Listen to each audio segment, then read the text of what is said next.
नमस्कार, जनतंत्र टीवी देख रहे हैं आप। मैं हूं आपके साथ कोमल गंगवा। मैरिटल रेप कानून भारत जैसे देश के लिए एक जटिल विषय है। अब ये भारत ऐसा मुद्दा बन गया है, चौखट तक जा पहुंचा है। याचिकाकर्ता ने पहले दिल्ली हाई कोर्ट में मैरिटल रेप को लेकर याचिका दायर की, फिर वहां जजों में इस मुद्दे पर सहमति नहीं बनी, जिसके बाद कोर्ट ने इस मामले को लेकर 3 जजों की बेंच में भेजने का फैसला किया है।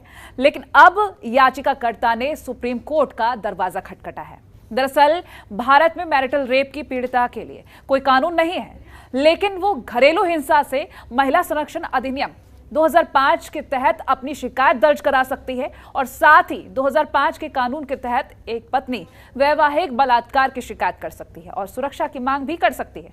लेकिन मैरिटल रेप को लेकर कोई कानून ना होने की वजह से अभी तक इसे कानूनी अपराध नहीं माना जाता है।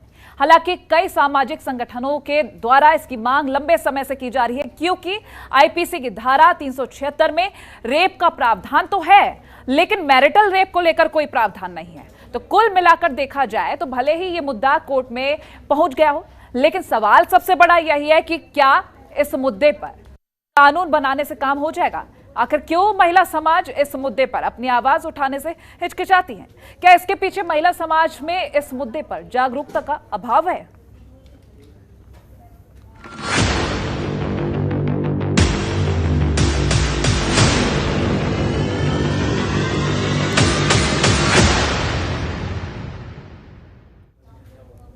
तो क्या कानून है काफी? ये तमाम जो सवाल खड़े हो रहे हैं, मैरिटल रेप को लेकर कोई कानून क्यों नहीं है? प्रावधान है लेकिन कानून नहीं है। तमाम जो सवाल उठ रहे हैं, जागरूकता क्यों नहीं है? इन सवालों के जवाब जानने की जरूर कोशिश करेंगे। खास मेहमान हमारे साथ जुड़ रहे हैं, अधिवक्ता हाईकोर्ट सुमन अर्पण आहूजा हमारे साथ जुड़ रहे हैं, सामाजिक कार्यकर्ता डॉक्टर मोनिका मेहरोत्रा जुड़ रहे हैं। बहुत स्वागत है आपका जनतंत्र टीवी पर। सबसे पहला सवाल मेरा डॉक्टर मोनिका आपसे रहेगा कि सामाजिक कार्यकर्ता हैं आप, आपके सामने कई तरीके के केसेस सामने आते रहते होंगे, लेकिन अगर हम मैरिटल रेप को लेकर बात करें, इसका ग्राफ किस तरह से आपके पास आता है? कैसे आप इसको देखते हो और कहां कमी लगती है? क्योंकि कानून को लेकर अगर हम बात करें तो उससे पहले जागरूकता का अभाव लग रहा है। बहुत ज्यादा है और आपने बिल्कुल सही बात करी। जब कभी भी हम महिलाओं के बीच पे जाते हैं और उनसे बात करते हैं तो मैं बेसिक से आपको बताना चाहूंगी कि क्या रीजन है। सबसे पहली बात तो यह है, शादी का मतलब होता है कि हमें सेक्सुअल रिलेशन या शारीरिक संबंध बनाने की परमिशन मतलब ग्रांटेड है। हम इसी उद्देश्य से इस महत्वपूर्ण सामाजिक जो संस्था है हमारा, उससे हम जुड़ने की कोशिश करते हैं।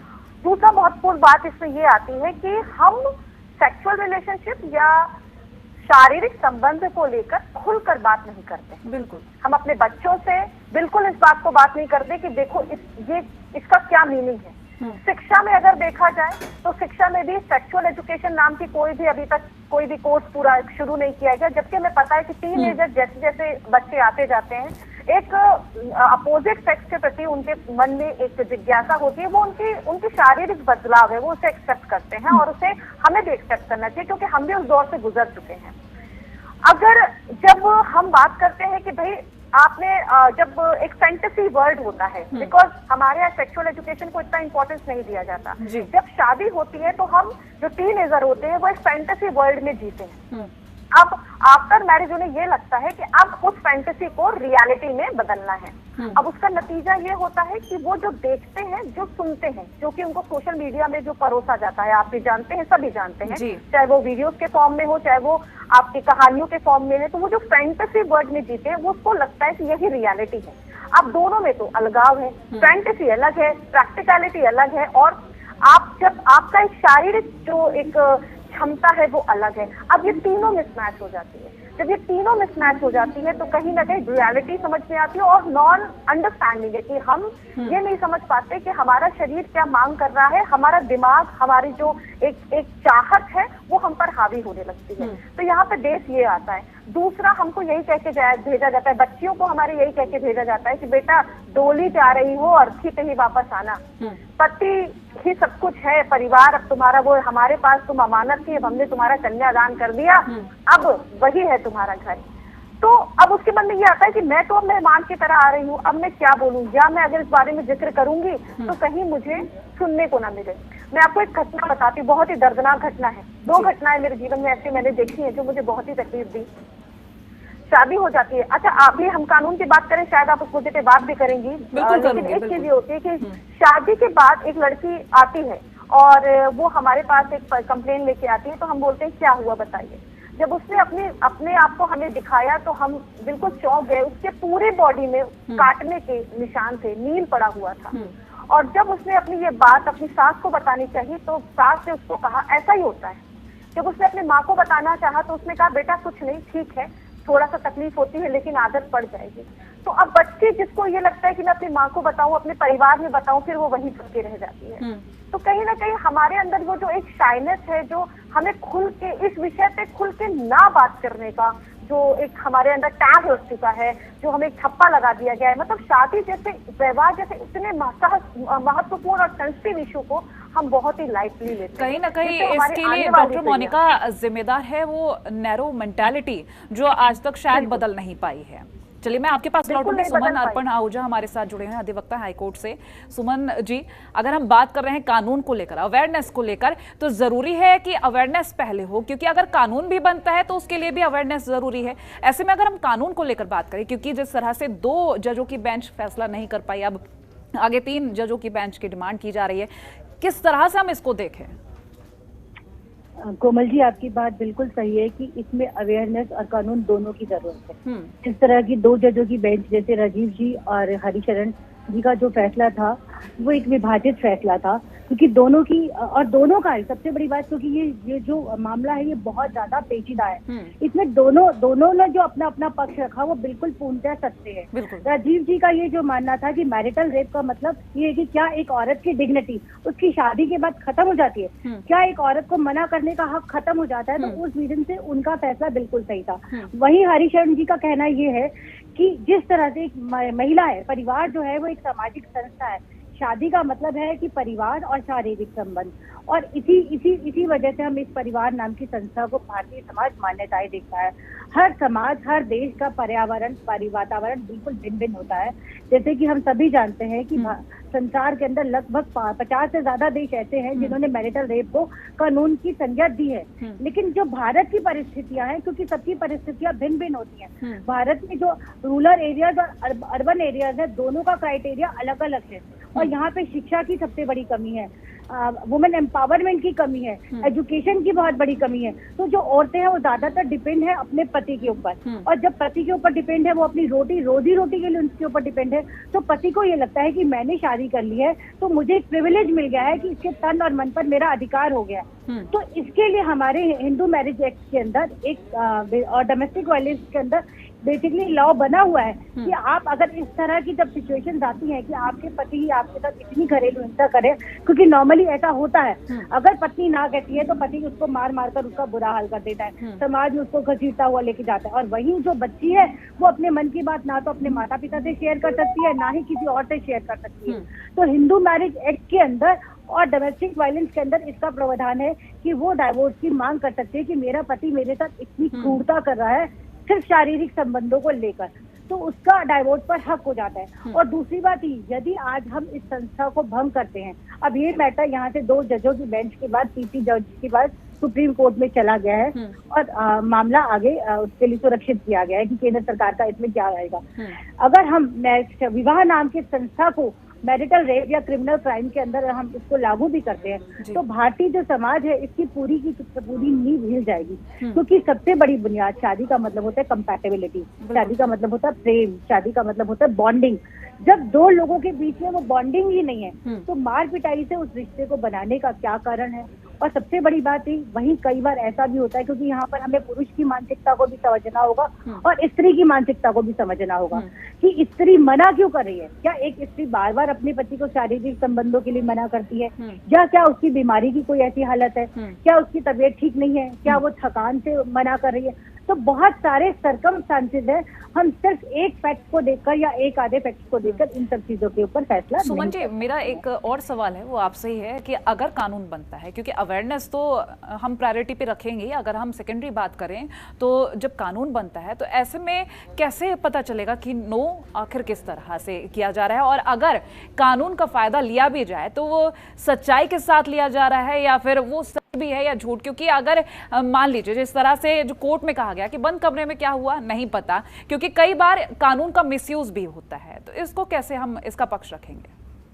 कोमल जी, मैं आपकी बात से बिल्कुल पूरी तरह से सहमत हूँ। आईपीसी की सेक्शन 375(2) के अंदर इसके दो छोटी छोटी, इसके अंदर ज्यादा डिटेल में कुछ भी नहीं बताया गया।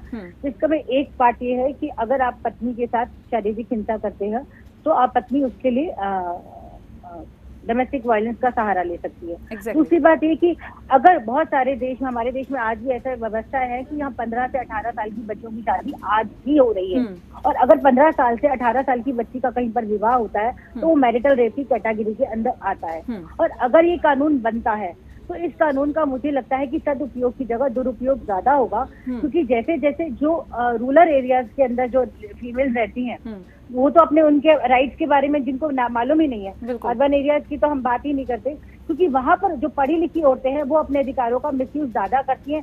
छोटी छोटी मुद्दे, बंद कमरे की 4 दीवारी के अंदर क्या हुआ है ये किसी को नहीं पता, और रूरल एरियाज में तो लोगों को पता ही नहीं कि उनके अधिकार क्या है। वो महिलाएं चुपचाप गुनाह और वो दलदल में फंसी जा रही हैं और अपराध सहती रहती है, क्योंकि मेरा पति है, पति को परमेश्वर का दर्जा वो आज भी देती है। तो इसमें जब तक इसको कानून की मायने तब तक नहीं दिए जाने चाहिए जब तक हमें पूरी तरह से अवेयरनेस ना हो जाए, जब तक जन जन में जागरूकता ना आ जाए। जैसा भी मोनिका जी ने कहा कि हमारे समाज में लोग सेक्स के बारे में बात करते हुए कतराते हैं, जबकि सेक्स एक नेचुरल प्रकृति है। और हमारा जो समाज है, विदेशों में जहाँ इसके बारे में खुलकर बात होती है, अभिव्यक्ति की आजादी है। भारत में, भारतीय परंपरा में एक बार पुरुष तो फिर भी सेक्स के बारे में बात कर सकता है, लेकिन महिला को सेक्स के बारे में या अपनी विवाहित जिंदगी के बारे में चर्चा करने का अधिकार दिया ही नहीं जाता है। तो वो अपनी पीड़ा को लेकर, या तो डॉक्टर जब वो दुखी होती, बीमार होती है, समटाइम्स हमारे पास कुछ ऐसे केसेस भी होते हैं कि पत्नी के साथ इतनी हिंसा हो जाती है, वो दुखी होती है लेकिन उसको कोई मेडिकल फैसिलिटीज तक नहीं प्रोवाइड कराई जाती। अभी भी कुछ मैटर्स हमारे सामने, मेरे ही कोर्ट में कुछ ऐसे मैटर्स चल रहे हैं कि जहाँ अगर वो अपने पति को ना करती है तो उसकी बच्ची के सामने उसको दिन रात इतना मारा जाता है, और हार कर बच्चे ही बोल देते हैं कि पापा मम्मी को मत मारो। तो ये क्या है? क्या पुरुष को एक प्रिविलेज मिल गया कि उसकी शादी हो गई और उसकी हाँ से ही सब कुछ होगा? तो ये गलत है। तो कहीं ना कहीं इसका एक बड़ा असर फैमिली पर भी पड़ता है। अब अगर हम कानून को लेकर बात करें, जाहिर सी बात है आपने तमाम जो तथ्य समझाए ये एकदम अपनी जगह सही है। मैं आपके पास लौटूंगी, डॉक्टर मोनिका आपके पास आना चाहूंगी, क्योंकि अवेयरनेस को लेकर हम बात कर रहे हैं। अगर पहले के वक्त में बात करें या फिर आज भी हम उन ग्रामीण क्षेत्रों को लेकर बात करें जहां अवेयरनेस नहीं है, पति को ही परमेश्वर माना जाता है। कानून को लेकर हमने बात की कि मिसयूज भी हो सकता है, सदुपयोग की जगह दुरुपयोग ज्यादा हो सकता है, लेकिन उस ग्राफ को लेकर हम बात कर ले, अवेयरनेस का ग्राफ क्या कहता है हमारा? अवेयरनेस का ग्राफ तो छोड़ दीजिए, वो तो बड़ा ही डाउन है। उसके अलावा इतनी सारी चर्चाएं हैं कि आप देखिए, अगर अभी मैडम ने बिल्कुल सही बताया कि अर्बन एरियाज की जो शहर की लड़कियां हैं वो फिर भी बड़ा जागरूक है गांव की के कंपैरिजन में। अब क्या हो रहा है, दोनों कंट्राडिक्टरी फैक्ट्स हैं। अगर हम बात कर रहे हैं इस गंभीर मुद्दे में, तो ये देखिए कि जो लड़कियां पढ़ लिख लेती हैं, यानी ये उनको लगता है कि नहीं, मैं पहले अपना करियर बना लूं और पहले मैं आगे बढ़ जाऊं, या माता पिता भी ये सोचते हैं कि पहले अपनी बच्ची को मतलब ठीक ठाक पढ़ा लिखा लें, तो क्या होता है, लेट मैरिजेस होती हैं। अब क्या होता है कि अब हमने तो एक एज डिसाइड कर दी कि ये मिनिमम एज है लड़की की मैरिज की और ये मैक्सिमम मिनिमम एज है पुरुष के लिए, ठीक है।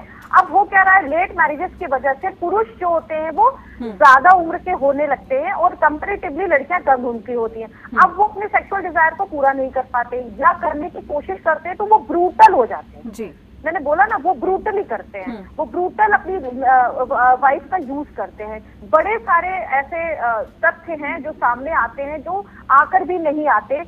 कई सारे ऑर्नामेंट्स आते हैं, बहुत सारी ऐसी चीजें आती हैं जो उसमें वो इंटरकोर्स के दौरान उसे यूज करते हैं। कई सारी मेडिसिन आती हैं जो जानबूझ के लड़कियों को खिलाई जाती हैं ताकि उनका सेक्सुअल पावर इंक्रीज हो। ये भी एक चीज है, और लड़कियां उसे मना नहीं कर पाती। रीजन सिर्फ और सिर्फ यही है कि हमने अपनी बच्चियों के दिमाग में ये डाल दिया है कि ये तुम्हारा कर्तव्य है, तुम्हें ये निभाना है। अब हम रेप की बात करते हैं कोमल जी, तो हमने ये क्या कहा कोमल जी, हम जब ये बात करते थे, ये भाई अगर किसी की भी इच्छा ना हो, मतलब अगर किसी लड़की की इच्छा नहीं है और जबरदस्ती उसके साथ रिलेशनशिप बनाया जा रहा है, दैट इज रेप। तो सेम वो विवाह पे भी होना चाहिए कि if I am not ready, maybe there is a number of reasons, maybe I'm not well, maybe whatever you are using to me, I'm not comfortable in that. Whatever आप मुझसे जैसा चाहते हो मैं वैसा व्यवहार आपके साथ नहीं कर सकती। तो अगर वो नो कहती है तो ये एक तरह का बलात्कार ही है, चाहे वो शादी वो हो चाहे ना। तो अब जब हम पैरामीटर कहते हैं कि भाई जागरूकता कैसे, तो जागरूकता तो माओ को ही लानी पड़ेगी बेटियों को। जब तक माएँ जागरूक नहीं होंगी तो हमें बेस पे काम करना पड़ेगा। हमें अपने बच्चियों को ये एहसास दिलाना पड़ेगा कि तुम्हारे साथ अगर कुछ गलत होता है तो मैं तुम्हारे साथ खड़ी हूँ और गलत होने भी मत देना। You have to say no if you are not comfortable. अगर आप को लगता है कि भाई ये चीज गलत है तो तुम्हें कहना पड़ेगा नो। और अच्छी बात यह है कि पढ़ी लिखी महिला अपनी बच्चियों को वही शिक्षा देती है जो उसकी माँ ने दी होती है। बिल्कुल, यहाँ पर नो मीन्स नो और इसकी इम्पोर्टेंस समझना बेहद जरूरी है। फिलहाल सुमन जी, मैं आपसे ये भी जानूंगी कि अगर हम कानून को लेकर बात करें और अगर रिलीजन के अकॉर्डिंग भी बात करें, क्योंकि अलग अलग जगह अलग अलग महत्वता है, क्योंकि जहां हिंदू मैरिज एक्ट की बात की जाए तो उसके अलग मायने हैं और अलग धर्मों में बात करें अलग मायने। ये कानून बनता है तो हर धर्म पर लागू होगा। फिलहाल अगर हम रिलीजन के अकॉर्डिंग बात करें, हर जगह एक अलग ही चीज, उसको भी हम आपसे जानेंगे। आपकी बात कोमल जी बिल्कुल सही है कि हर धर्म में मैरिटल स्टेटस डिफरेंट होता है। और हिंदू मैरिज एक्ट में तो बहुत सारी एडवांटेज फिर भी फीमेल को दी गई हैं, लेकिन मुस्लिम मैरिज एक्ट के अंदर तो महिला को बोलने का अधिकार ही नहीं है। वहाँ तो उनके साथ सिर्फ एक ही सीधी सी बात है, अगर आप उनकी इच्छा के हिसाब से नहीं चलते हो, वहाँ तो ये भी नहीं देखा जाता कि अगर पुरुष की इच्छा दिन में है तो वो सिर्फ एक स्त्री को एक खिलौना यूज समझते हैं, एक टूल समझते हैं कि जो उनकी भूख को दिन रात पूरा करेगी, चाहे वो दिन है चाहे वो रात है। अदरवाइज उनके साथ जो 3 तलाक का जो मुद्दा चला था वो सिर्फ इसी कॉन्सेप्ट के ऊपर चला था कि क्या महिला कोई शोषण का सामान है, क्या वो कोई खिलौना है जिसको आप जब चाहे इस्तेमाल कर सकते हो। इसीलिए भारत में 3 तलाक को अब मान्यता नहीं दी जा रही और इस कानून को लाया गया कि 3 तलाक अब भारत में वैलिड नहीं होगा। वरना मुस्लिम लोग क्या करते थे, जब उनकी इच्छा का अनादर होता था वो अपनी पत्नी को कभी भी कहीं पर भी किसी भी तरह से तलाक दे देते थे। और इसी तरह और भी सब, इवन दिन हम लोग अगर दूसरे उसकी बात करें, हिंदू मुस्लिम क्या कहते हैं क्रिश्चियंस के बारे में बात करें, तो वहाँ के लोग थोड़े से अवेयरनेस है, वहाँ वो मैरिटल स्टेटस को लेकर थोड़े से पॉजिटिव रहते हैं और वहाँ कंसेंट की बात चलती है, because they are qualified people और वो एक दूसरे की रिस्पेक्ट करना जानते हैं। तो वहाँ पर जो डाइवोर्स का जो रेशो आता है या डोमेस्टिक क्राइम के मैटर्स हमारे सामने आते हैं, वो हिंदू मैरिज एक्ट में और मुस्लिम मैरिज एक्ट के अंदर जो डोमेस्टिक वायलेंस और मैरिटल रेप के जो स्टेटस आ रहे हैं वो कहीं कम है। सबसे ज्यादा हम जो देखने या जो हमारे सामने आ रहे हैं मुद्दे, वो हिंदू मैरिज एक्ट के अंदर ही आ रहे हैं कि स्त्री का जिस तरह से हम नॉर्मल रेप में बात करते हैं नो मीन्स नो, तो यहाँ नो मीन्स का कोई मतलब ही नहीं, स्त्री का कंसेंट कभी पूछा ही नहीं जाता कि उसकी इच्छा क्या है, अगर वो थकी हुई है तो क्यों है, क्यों पति पत्नी के बीच में कंसेंट नहीं है, क्यों वो बॉन्डिंग नहीं है, वो कंपैटिबिलिटी नहीं है। तो what is the meaning of marriage? जिस मैरिज के अंदर कंपैटिबिलिटी नहीं है तो उस शादी के मायने क्या है? क्या हम वो अपनी बच्चों को वो क्या वैल्यूज देंगे, क्या आइडल्स देंगे, क्या मॉरल वैल्यूज हमारे बच्चे सीखेंगे जब कंपैटिबिलिटी ही नहीं है कि हर रात को एक स्त्री को सिर्फ एक खिलौने की तरह यूज किया जाएगा और सुबह उठकर वो घर के काम करती रहेगी। तो स्त्री का मतलब ये नहीं है। कत्ल होता रहा औरत का सदियों से, इस तरह कभी कातिल बदल गए, कभी खंजर बदल गए, यानी रेप तो रेप ही है ना। परंतु मैं यहाँ पर मेरा एक अपना मानना भी है कि अगर इसको मैरिटल रेप को क्राइम ना मानकर, क्रिमिनल उसमें ना ले जाकर, इनकी कुछ काउंसलिंग या मेडिटेशन सेंटर में काउंसलिंग होनी चाहिए जहाँ दोनों पति पत्नी को बिठाकर समझाया जाए कि इस तरह की सिचुएशन पैदा ही क्यों की जाती है।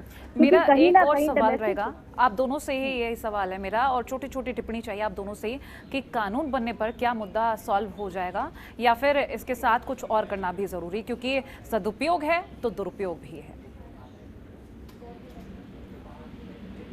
सुमन जी, जिस तरह हर चीज अभिशाप और वरदान दोनों कहलाती है, उसी तरह अगर ये क्रिमिनल लॉ बनता है, मैरिटल रेप के ऊपर क्रिमिनल लॉ लागू होता है, तो इसका अभिशाप भी होगा और वरदान भी होगा। बेसिकली क्या है, जो पढ़े लिखे लोग, जिस तरह से हमने देखा है 376 के अंदर बहुत सारे सेक्शन आते हैं जिसका बहुत ज्यादा दुरुपयोग हो रहा है। जहाँ पर भी किसी भी लड़की को किसी भी पुरुष से बदला लेना होता है तो उसके ऊपर एक रेप केस लगा देती है। आप ये देखिए, रेप केस इतने सेंसिटिव मुद्दे होते हैं जहाँ पर इन्वेस्टिगेशन बाद में होता है और बंदा अरेस्ट पहले होता है। तो इस तरह से अगर ये क्रिमिनल लॉ बन जाएगा तो बहुत कॉम्प्लिकेटेड मैटर हो जाएंगे और हमारा जो सामाजिक परिवार जो है, जो एक संस्था है जो परिवार पर आधारित है, वो पूरी तरह से बर्बाद हो जाएगी। क्योंकि भारतीय जो संस्कृति है वो परिवारवाद पर डिपेंड करती है। परिवार है, बच्चे हैं, सास ससुर है, दादा दादी है। जहाँ पर सब लोग मिलजुल कर रहते हैं। बिल्कुल। अगर इस तरह से, और दूसरी चीज ये कि इस तरह से समाज में जो सेक्स वर्कर्स हैं, अगर पत्नी अपने पति को पूरा प्यार नहीं देगा तो पति भटकेगा और भटकाव की परिस्थिति में वो दूसरी तरफ जाएगा। तो वो भी बहुत सारे पैरामीटर्स ऐसे हैं जो अनैतिकता की तरफ एडवांटेज समाज को और ले जाएंगे। डिसएडवांटेज दोनों ही इक्वली हैं।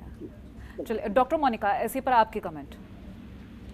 मैं तो लास्ट, क्योंकि समय का भी आप देख रहे होंगे, मैं तो अंत में सिर्फ कुछ पॉइंट्स रखना चाहूंगी। जैसा कि मैडम ने बिल्कुल सही बोला कि इसके एडवांटेज और डिसएडवांटेज है, अभिशाप भी है तो वो वरदान भी है। तो क्यों ना हम कुछ एक ऐसा रास्ता निकालें, जैसा आपने शुरू में ही बोला कि सामाजिक कार्यकर्ता क्यों नहीं आगे आना चाहते, या क्या बात है। तो मैं कुछ पॉइंट्स बताना चाहूंगी, होपफुली ये चर्चा सार्थक होगी अंत में जी। एक तो सबसे पहले इंपॉर्टेंट बात है कि हमें सेक्स एजुकेशन को अपने एजुकेशन पैरामीटर्स पे, सिस्टम पे लाना पड़ेगा। एक एज के बाद उन्हें सेक्स एजुकेशन देनी पड़ेगी। दूसरी बात, फ्रीडम ऑफ स्पीच। एक जैसे कहते हैं ना कि जब बेटे का जूता सेम हो जाए फादर के, तो उसे मित्रवत व्यवहार करना चाहिए। In the same way we have to give some small freedom to our kids, then they can able to talk to us. वो हमसे बात करें, फ्रीडम उनको देना चाहिए। तीसरी चीज है, pre marriage counselling is very important. अगर हम शादी के पहले एक संस्था, जिस तरह आप देखते होंगे कई सारे कानून बने हैं, जब हम डाइवोर्स लेते हैं तो एक काउंसलिंग होती है हमारी कि हाँ भाई आप क्या आगे आ सकते हैं, क्या कमी है, उसी तरह प्री काउंसलिंग होनी चाहिए बिफोर मैरिज। उसके बाद इसमें दोनों को, यानी एक कुछ और लोग हैं जिनको जुड़ना चाहिए। एक है हमारा मेडिकल सेक्टर, जिसमें अगर आपने देखा होगा कि जब कभी ग्राफ देखते हैं तो हनीमून सिंड्रोम जैसी एक बीमारी आ जाती है आफ्टर जस्ट मैरिज। बहुत सारी बच्चियां हैं जिन्हें बहुत सारी प्रॉब्लम्स होती हैं। तो क्यों ना हम उस टीम में, जो प्री मैरिज काउंसलिंग टीम है, उसमें कुछ डॉक्टर्स भी शामिल हो, जो उन्हें हाइजीन को लेकर, जो एक सही तरीका है वो उनको बताएं, उनको एक नॉलेज प्रोवाइड करें। और एक है साइकोलॉजिकल फेनोमिना। हम एक कैपेबिलिटी की बात करते हैं, कंपैटिबिलिटी की बात करते हैं कि we both are a partner, in this way we can able to make happy to each other. तो रादर देन हम एक डिफरेंट फॉर्म में चले जाएं, हम एक दूसरे को समझें, एक दूसरे को पहचानने की कोशिश करें। कैसे हम ये कर सकते हैं, इसमें जो हमारे मनोवैज्ञानिक हैं वो भी बहुत हेल्प करेंगे। और अगर ऐसा कोई मुद्दा आता है, चाहे वो गांव में हो, चाहे वो सेमी अर्बन में हो या अर्बन एरियाज में हो, जो स्वयं सेवी संस्थाएं हैं उनको भी आगे आना चाहिए, उन्हें भी इस मामले में अपनी बात रखनी चाहिए। और जो जेन्युइन केस है, जो सच में आगे लाने वाले केस हैं, उन्हें आगे बढ़ाना चाहिए। इसमें मीडिया का भी बहुत बड़ा योगदान होना चाहिए। मीडिया भी सच को सामने लाए, जो सच्चाई है वो उजागर करे, बजाय उन चीजों को उजागर करने की जिसका कोई मतलब नहीं है। तो अगर हम इन पैरामीटर्स को फॉलो करने लगेंगे तो कानून अगर ना भी बने तो भी कानून बनना चाहिए, मैं इसमें पूरी पक्षधर हूँ। लेकिन अगर कानून नहीं भी बनेगा तो हम काफी हद तक ये जो शोषण वाला है और जो आप बात कर रहे हो वैवाहिक बलात्कार की, कहीं ना कहीं काफी हद तक उसे हम रिमूव कर पाएंगे। कहीं ना कहीं वो ग्राफ नीचे आता जाएगा, जाहिर सी बात है। नीचे आएगा, डेफिनेटली आएगा नीचे, क्योंकि जागरूकता तो हमें करनी पड़ेगी, टीम पे काम करना पड़ेगा। चलिए, बहुत शुक्रिया सुमन जी और डॉक्टर मोनिका हमारे साथ जुड़ने के लिए और तमाम खास ये जानकारी हमसे साझा करने के लिए। तो मैरिटल रेप को, क्योंकि एक्ट बनाया जाए, कानून बनाया जाए, इसके बाद सदुपयोग दुरुपयोग होगा किस तरह से कहा जा सकता है, क्योंकि उसके लिए अवेयरनेस की भी ज़रूरत है। ऐसे में देखने वाली बात होगी कि कितना ये कानून काम करेगा और अवेयरनेस कितना काम करेगा। फिलहाल इसी के साथ हमारी इस खास चर्चा में इतना ही। देखते रहिए जनतंत्र टीवी। नमस्कार। खबरों के निष्पक्ष विश्लेषण के लिए सब्सक्राइब करें Jantantra TV and press the bell icon. Never miss any update.